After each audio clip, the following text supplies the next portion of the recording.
There's been a lot of debate at the Capitol on bills relating to voter integrity. Some lawmakers are pushing for measures such as requiring voters to show a photo ID before being allowed to cast a ballot. Another bill would criminalize anyone who delivers a ballot for someone unable to drive to the polls. Now, with so much emphasis on one vote for one person, you'd think lawmakers would make sure they follow the rules too. In tonight's CBS 42 Investigates, Nancy Wilson found out many don't. It's a record vote. Clerk, please read the bill. This is State Representative Debbie Riddle. She authored the bill that would require voters to show a photo ID. Clerk, bring the bill. It's a record vote. It's all about integrity. Record vote. But the integrity of one person, one vote doesn't apply at the legislature. We found many lawmakers vote more than once. Take a look. Riddle votes, turns around, votes again for State Rep Kemple. Rewind. And watch the men on the screen. Elkins goes to vote for Merritt, but Hancock is faster. Elkins heads back to his desk, but before he can vote, Joe Crabb turns around and beats him to it. There is so much going on during the vote on the HPV vaccine mandate, you really have to pay attention.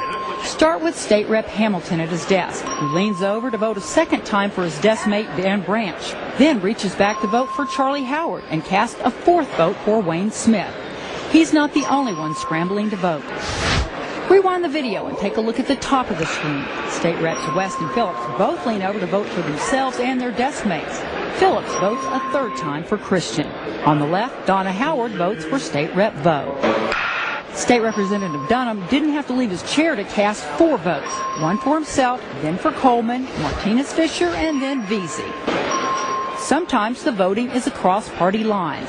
Hartnett, a Republican, reaches back to vote for Democrat Oliveira.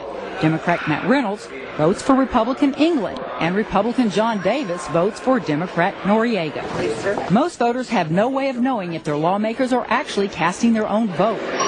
Even though the legislature is broadcast on cable TV, the cameras change from this to this when it's time to vote.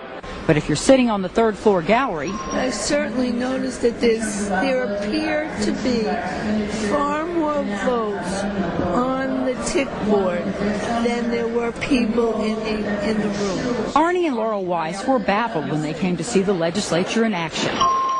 It seems very inappropriate, and they should do something about it. Yeah, definitely. State Rep Debbie Reynolds says voting for other members is done out of necessity. We have a lot of votes. We have a lot of amendments. And there's times when we don't break for lunch and we don't break for dinner. We don't have bathroom breaks. Necessity or not, one thing is clear. They aren't supposed to be doing it.